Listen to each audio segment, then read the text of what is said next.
Tyndale não era um estudante comum. Nascido em 1494, sabemos que ele recebeu seus diplomas em 1515 do Magdalen Hall em Oxford. Em 1519, ele trocou Oxford pela mais tolerante Cambridge e associou-se a este grupo reservado de estudos da Bíblia.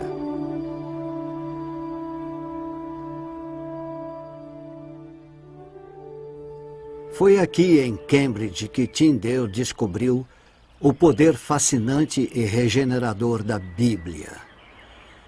Ele sabia que este despertar estava restrito a Cambridge apenas em função da cultura. E se as pessoas comuns não podiam mostrar-se à altura da cultura de Cambridge, então a Bíblia deveria reclinar-se ao nível do entendimento comum. E assim, a tarefa de sua vida e a causa de sua morte foi traduzir a Bíblia para a linguagem do homem comum. Ele era um excelente erudito em grego e era também um grande debatedor das Escrituras. Um certo clérigo provocou Tyndale dizendo: melhor viver sem a lei de Deus do que a do Papa. Tyndale retrucou: eu desafio o Papa e todas as suas leis. Se Deus poupar minha vida por muitos anos, farei com que o menino que conduz o arado saiba mais sobre as Escrituras do que você. Aos 30 anos, ele decidiu que a missão de sua vida seria traduzir a Bíblia para o inglês. Talvez ele nunca tenha imaginado que este projeto mais tarde lhe renderia o título de o pai da Bíblia inglesa. Ele se tornou empregado da família de John Walsh de Little Sudbury Manor, nas colinas de Cotswold, perto de Bristol, a área de sua origem. Tornou-se o capelão de Sir John Walsh e sua esposa e tutor de seus 2 filhos. E foi nesta casa onde ele começou a tarefa de traduzir o grego para o inglês.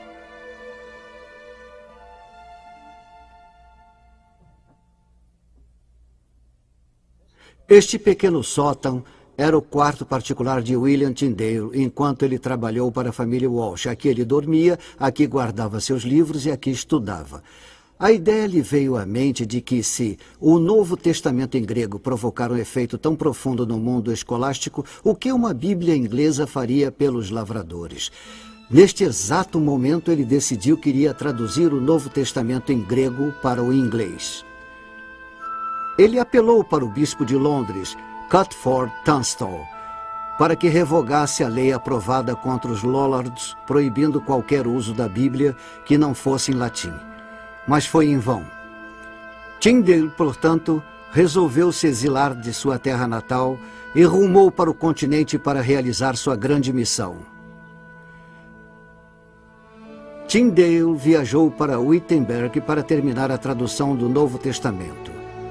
Lutero e Tyndale ficaram fortemente ligados pelo mesmo lema: sola scriptura, apenas a Sagrada Escritura. A cidade se tornou um refúgio para o foragido. A impressão foi a mais difícil tarefa de todas.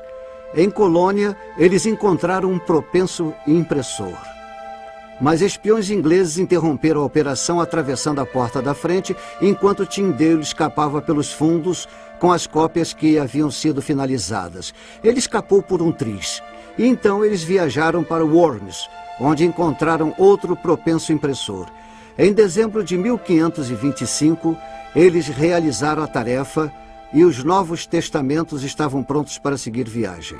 Ele fez boas amizades entre as autoridades portuárias de Londres, e eles decidiram que a melhor maneira de contrabandear este livro proibido era colocando-os nos sacos de farinha que estavam sendo importados pela Inglaterra. Milhares de Bíblias de Tyndale estavam alcançando a costa da Inglaterra, e as palavras da tradução inglesa estavam provocando uma nova inquietação nacional. Hoje, podemos ver uma estátua de Tyndale que avista o porto onde suas Bíblias chegaram à Inglaterra. Keynes, 1526 d.C. A oposição que surgiu ao movimento da reforma na Inglaterra vinha da Igreja Oficial, da Coroa e do humanismo. A oposição religiosa era esperada já que as duas forças eram antagonistas em todos os aspectos. O Novo Testamento de Tyndale estava tendo tamanho impacto no país que o rei o condenou a ser queimado publicamente na Catedral de São Paulo. Hostilizados e perseguidos, todos eram considerados culpados por possuir ou distribuir o Novo Testamento de Tyndale, e até mesmo por levantar fundos para financiar a operação de Tyndale. St. Paul, Londres. Foi Tunstall quem autorizou Augustine Peckham, um mercador que fazia muitos negócios na Antuérpia, a atravessar o continente, comprar todas as Bíblias que pudesse encontrar, trazê-las de volta aqui para a Catedral de São Paulo e queimá-las publicamente. O que Tunstall não sabia era que Peckham era amigo de William Tyndale, e ele pagou 4 vezes o custo da produção por cada Bíblia que ele comprasse. O que significa que para cada Bíblia que eles queimassem aqui na Catedral, ele pagou para que fosse substituída, além de acrescentar mais 3 ao arsenal de Tyndale. Senhor, abra os olhos do rei da Inglaterra, 1536 d.C. Quando o Novo Testamento de Tyndale alcançou as margens da Inglaterra, havia muitos na igreja e um no trono que acharam que a única maneira de deter as cópias era queimando-as. Caçadores de recompensa da Inglaterra viajavam por todo o continente usando disfarces e pagando por informações, mas todos sem sucesso. Ele começou a tradução do Velho Testamento. Mais tarde, mudou-se para Antuérpia, e embora o rei tivesse rompido com a Igreja Católica, ele ainda fazia forte oposição a Tyndale.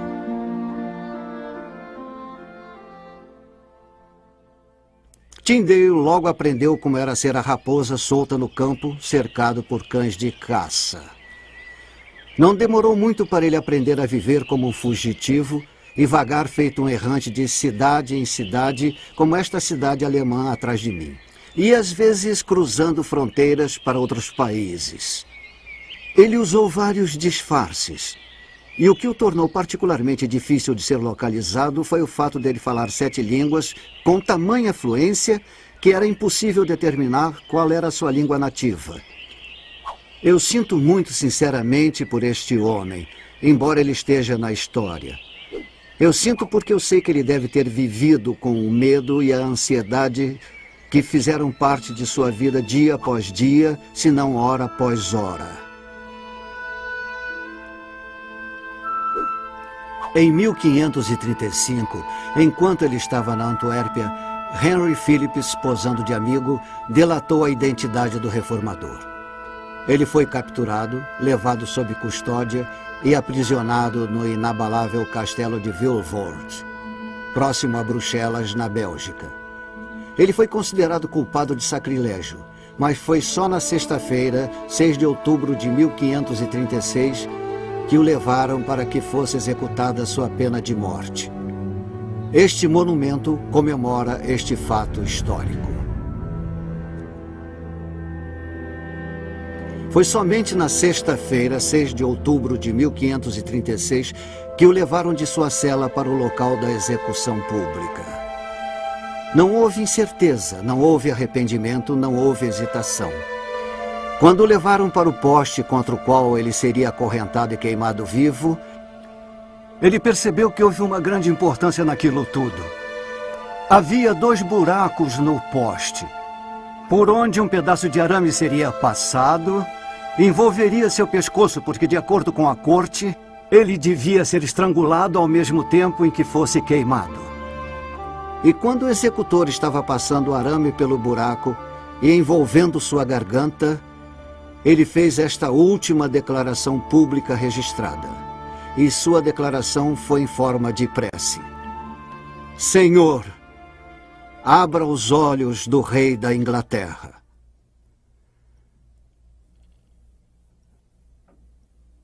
Eles sufocaram sua voz, queimaram suas mãos, o aniquilaram e destruíram sua propriedade, queimando cada Bíblia encontrada. Embora apenas um exemplar de sua primeira edição do Novo Testamento tenha sobrevivido ao Holocausto Bíblico, Seu empenho inspirou milhares, suas prioridades deram orientação ao movimento e sua tradução influenciou cada nova edição, até que sua obra, 90% inalterada, se tornou o livro mais vendido de todos os tempos, a versão King James de 1611.